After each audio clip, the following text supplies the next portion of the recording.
नमस्कार। बिहार के तमाम प्रशिक्षित ग्रामीण चिकित्सक भाइयों को ढेर सारा बधाई। आचार संहिता में ग्रामीण चिकित्सक को मिला बहुत बड़ा तोहफा।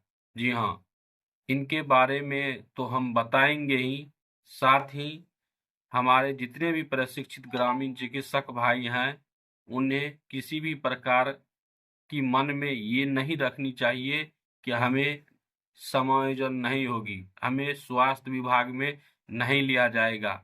जैसा कि आप देख रहे हैं स्क्रीन पर कि ग्रामीण चिकित्सक को आचार संहिता का बहुत बड़ा तोहफा सरकारी विभाग में गया। जी हाँ, आखिरकार इस तरह की बात हम क्यों कह रहे हैं, इनके बारे में पूरी तरह से समझनी है और जाननी है।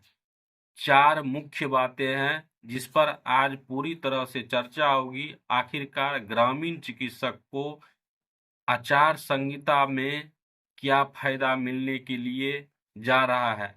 जी हाँ, क्योंकि जैसा कि आप सभी जानते हैं कि जब आचार संहिता लग जाती है तो इसमें किसी भी प्रकार की नई काम, नई योजनाएं नहीं होती है।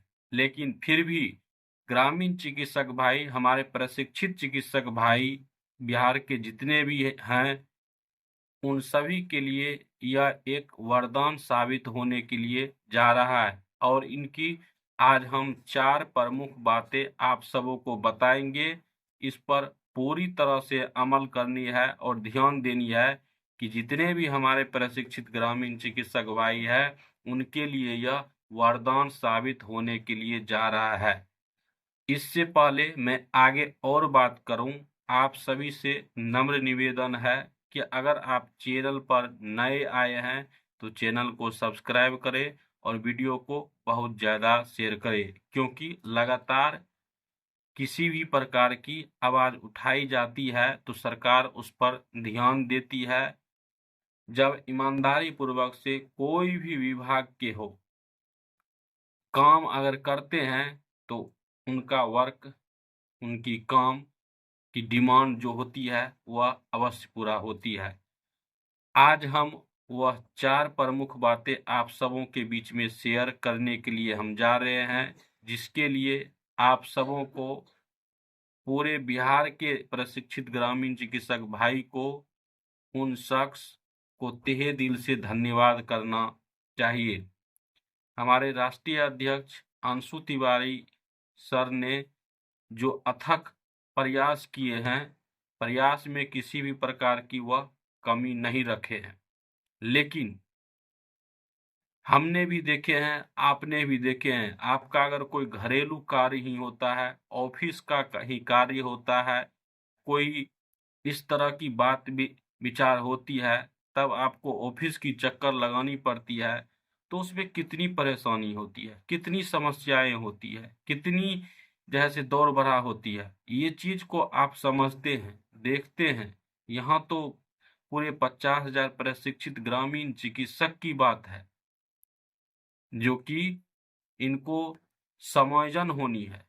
तो मेहनत और अथक प्रयास तो करना ही है, सफलता मिलेगी, धैर्य रखना है। क्योंकि गाड़ी जैसे पटरी पर चली गई है और पटरी पर ही नहीं चलेगी है, बस कुछ ही समय के बाद आपको दौड़ती हुई भी यह नजर आएगी। चलिए, जैसा कि आप जानते हैं कि आचार संहिता में ग्रामीण चिकित्सक को सबसे महत्वपूर्ण फायदा ये मिला है कि जिस चीज की बात हमने कल के वीडियो में चर्चा किए हैं, वह राष्ट्रीय अध्यक्ष अंशु तिवारी सर द्वारा जैसे बताया गया है और यह कार्य को भी किया गया है। भले आप सब के लिए यह कुछ अजीब जैसा लग रहा होगा, लेकिन नहीं, यह एक ऐसा अधिकार है जो कि हर व्यक्ति विशेष, हर वह मानव के लिए यह अहम होती है। इसमें न किसी जात, न किसी पात, यह सभी इंसान के लिए बराबर होती है। किसी तरह की भेदभाव नहीं होती है इसमें। वह हर शख्स के लिए इसमें अधिकार है, वह अपनी हक के लिए जैसे वह काम कर सकते हैं। तो इसमें क्या है कि यह राइट वुमेन, जी हाँ, राइट वुमेन जो है से यह एक बहुत ही बड़ी सरकारी संस्था है। ये अधिकार है कि हर इंसान को सिर्फ मनुष्य होने के नाते मिलते हैं, चाहे उसकी राष्ट्रीयता, लिंग, जाति, धर्म या कोई और स्थिति कुछ भी हो, जैसा कि हमने अभी बताए हैं, कुछ भी हो, इनमें जीवन और स्वतंत्रता का अधिकार, गुलामी और यातनाएं से मुक्ति, व अभिव्यक्ति स्वतंत्रता, काम, शिक्षा अधिकार, गरिमा, मान सम्मान, इज्जत, प्रतिष्ठा, काम, वह हर चीज में मदद मिलती है और वह हर चीज के लिए जैसे आवाज उठाई जाती है और उनको सफलता भी मिलती है। तो ग्रामीण चिकित्सक ने अब राइट वुमेन में जैसे चले गए हैं और वहां से इनका बहुत भरपूर सहयोग मिलेगा, जिससे कि हमारी काम को करने में अथक प्रयास रहेगी और जल्द से जल्द जैसे हमें मंजिल मिलेगी। मानवाधिकार के प्रमुख 4 बातें जैसे ध्यान में रखनी होगी।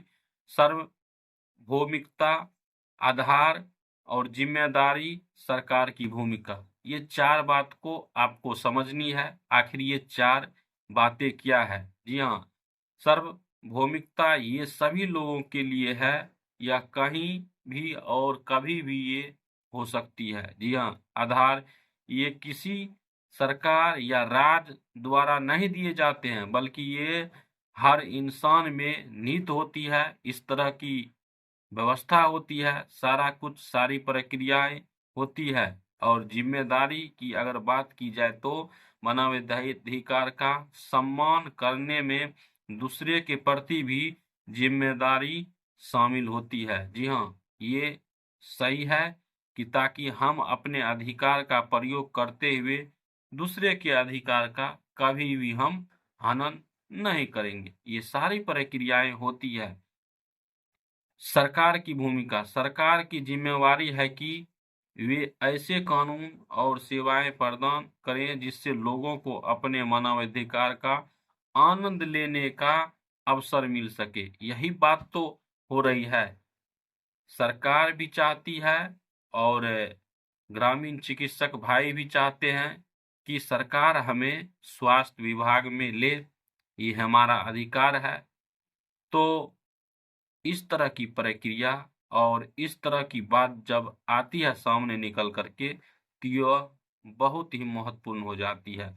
संयुक्त राष्ट्र महासभा द्वारा 1948 में स्वीकृत मानवाधिकार की सार्वभौमिक घोषणा यूडीएचआर सार्वभौमिक रूप से संरक्षित मौलिक मानवाधिकार का निर्धारण करने वाला पहला कानूनी दस्तावेज था।